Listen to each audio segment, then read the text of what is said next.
First of all ఒకటైతే fix. అందరూ పవన్ కళ్యాణ్ గారికి 100 క్రోర్ షేర్ లేదు, 100 క్రోర్ షేర్ లేదు అంటున్నారు కదా. జస్ట్ ఫస్ట్ హాఫ్లో పడిన ఎలివేషన్స్కి ఒక 300 కోట్ల షేర్ ఈజీగా కొడతారండి. ఫ్యాన్స్కి అయితే పండగ అనమాట అసలు. Opening title sequence and hero introduction అయితే చాలా స్టైలిష్గా తీశారు సుజిత్. మూవీలో టాప్ 3 సీన్స్లో ఇది ఒకటి.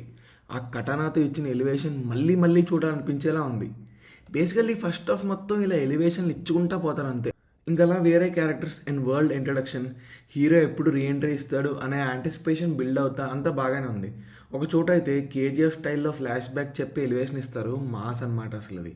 ఓజీ మళ్ళీ తిరిగి రావాలి అనే ఇంటర్వెల్ సీక్వెన్స్కి ఒక 10-15 మినిట్స్ యాంటిసిపేషన్ బిల్డ్ చేస్తూ వస్తాడు. ఫైనల్గా ఒక హైలో ఇంటర్వెల్ పడుతుంది. పవన్ కళ్యాణ్ గారిని ఏ యాంగిల్లో చూపించారంటే ఇక్కడ ఫైట్లో ఇంత మాస్ యాక్షన్ ఎప్పుడు చూడలే నేను. ఫ్యాన్స్ అయితే పిచ్చోళ్ళు అయిపోతారు అనమాట. ఇంకా సుజీత్ ఒక పెద్ద పవన్ కళ్యాణ్ గారి ఫ్యాన్ అని చెప్పడానికి ఒక్క సీక్వెన్స్ చాలు. వీటన్నిటినీ లేపడానికి తమన్ కొట్టిన బీజిఎంకి అయితే సలాం. నాకైతే ఫస్ట్ హాఫ్ చూసాక లెక్క 500 కోట్ల నుంచి స్టార్ట్ చేయొచ్చురా అనిపించింది. ఆబ్వియస్లీ హీరోయిన్ మటాష్ అవుతుందని మన అందరికీ తెలిసిందే. సో రివెంజ్ తీర్చుకోవడానికి ఇంకా ఫైనల్గా సెకండ్ హాఫ్ స్టార్టింగ్లో ఓజీ మళ్ళీ తిరిగి బొంబాయి వచ్చేస్తారనమాట. ఇక్కడ నుంచి నెక్స్ట్ 15 మినిట్స్ అయితే సినిమాలో ది బెస్ట్ పార్ట్ అని చెప్తాను. మీకు గుర్తుందా, టీజర్లో వాటర్ రిఫ్లెక్షన్లో అడుగు వేస్తే కెమెరా రివర్స్ తిరిగి షాట్ ఉంటుంది. ఇంత మంచి షాట్ని ఎక్కడ వాడతాడరా సినిమాలో అనుకున్నా, ఓజీ తిరిగి వచ్చాడు అనే డైలాగ్ రాగానే ఈ షాట్ వస్తుంది అంతే. ఇంకా నేను సుజీత్ ఫ్యాన్ అయిపోయానండి చూసిన తర్వాత. సెకండ్ హాఫ్ కూడా ఒక రేంజ్ ఎలివేషన్తో స్టార్ట్ అయ్యేసరికి ఇంకా బొమ్మ బ్లాక్ బస్టర్ మనల్ని ఎవడరా ఆపేది అనుకున్నా. బట్ సాడ్లీ సుజిత్ బ్రోనే దీన్ని ఆపేశాడండి. దీనికి కారణం అర్జున్ దాస్ గారి క్యారెక్టరే. ఆయన బాగా చేశారో చేయలేదో అనేది అంతా పక్కన పెట్టండి. ఈ క్యారెక్టర్ని బేస్ చేసుకొని ఒక సబ్ప్లాట్ ఆల్మోస్ట్ 30-40 మినిట్స్ నడుస్తుంది సినిమా మొత్తంలో. ఇది అసలు కంప్లీట్లీ అన్రిలేటెడ్ అండ్ అన్నెసరీగా ఉంటుంది. సినిమాలో ఇది కావాలనే ఎరిగించారు. ఎందుకురా అంటే సింపుల్, సెకండ్ పార్ట్ కోసం. మూవీ స్టార్టింగ్లో జపాన్లో ఒక ప్లాట్ లైన్ ఉంటుంది. దాన్ని యాక్చువల్లీ సెకండ్ హాఫ్లోనే క్లోజ్ చేసేసి ఫైనల్ ఫైట్ యాజ్ టీస్ పెట్టి ముగించేయచ్చు. బట్ మనం అలా చేయం కదా, సెకండ్ పార్టే కావాలి మనకి. సో దానికోసం ఏదో ఒక షో తిరిగించాలి. That is Arjun Das character. పోనీ దీనిలోని ఎమోషన్ ఏమైనా కనెక్ట్ అవుద్దా అంటే అది కూడా లేదు. దీంతోపాటు ఇంకో బిగ్ మైనస్ ఏంటంటే విలన్ క్యారెక్టరైజేషన్ అండి.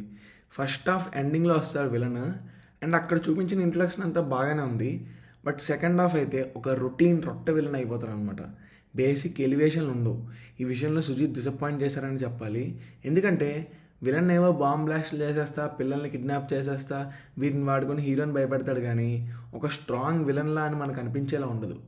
క్లైమాక్స్ ఫైట్లో అయితే ఓజీని ఒక్క దెబ్బ కూడా కొట్టకుండా పోతాడండి. ఇప్పుడు విలన్కి ఎలివేషన్ ఇవ్వడానికి ఒక ఎగ్జాంపుల్ చెప్తా చూడండి. ఓమీ ఇద్దరిని పట్టుకుంటాడనమాట. వాడిలో ఒకడేమో నీకు ఓజీ ఎందుకు, నేను ఒక్కడిని చాలరా అని ఓపెన్ ఛాలెంజ్ చేస్తాడు. ఇక్కడ ఒక సోలో కాంబాట్ సీన్ పెట్టి విలన్ని లేపితే బాగుంటుంది కదా. బట్ వాడిని పట్టించుకోకుండా నడుచుకుంటే వెళ్ళిపోతాడు అనమాట మన ఓమీ బ్రో. ఇక్కడే విలన్కి ఒక క్యారెక్టర్ లేదురా అని తెలిసిపోతుంది క్లియర్గా. ఒక క్లియర్ కట్ మోటివ్ ఏం లేదనమాట. అందరినీ వేసేస్తా, బాంబులు పెట్టేస్తా అంటాడు అంతే. ఇంకో డ్రాబ్యాక్ ఏంటంటే ఎమోషన్. ఎందుకంటే అది ఉండదన్నమాట.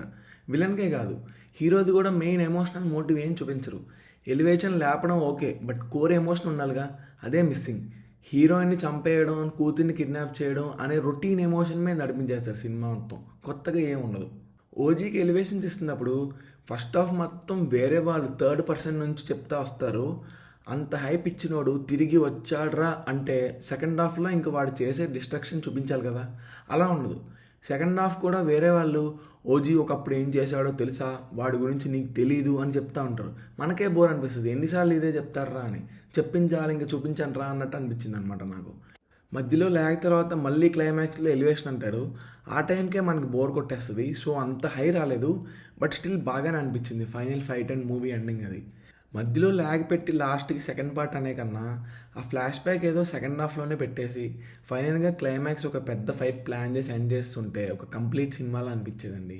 రీసెంట్గా ఈ సెకండ్ పార్ట్ ఫెటిగ్ అనేది ఎక్కువ అయిపోయింది ఈ మధ్యన. ఇంకోటి మర్చిపోయాను, సాహోలో వాజీ సిటీని కలుపుతాడు ఇందులో. జాకీ ష్రాఫ్ అండ్ పిల్ల సహాని చూపిస్తారు. సో రెండు వరల్డ్ని కలిపేదానికి ఒక లింక్ ఉంటుంది సినిమాలో. సో ఇదండి, ఫస్ట్ హాఫ్ పక్కా మాస్ ఎలివేషన్స్ అండ్ ఫ్యాన్ సర్వీస్తో నడిపించేస్తారనమాట. బట్ సెకండ్ హాఫ్ స్టార్టింగ్ తప్ప మిగతా అంతా ల్యాగ్ చేసేసి కొంచెం అన్నెసరీ సీన్స్ ఉండడం వల్ల ఓవరాల్గా అయితే అబవ్ యావరేజ్ అనిపించింది. రీసెంట్ టైమ్స్లో వచ్చిన one of the good movies ఇది. ఒకసారి ఫ్రెండ్స్తో అయితే వెళ్ళి చూసేయచ్చు. So this it guys, thanks for watching. Video నచ్చితే please do like, share and subscribe to Cinemamayam. Bye.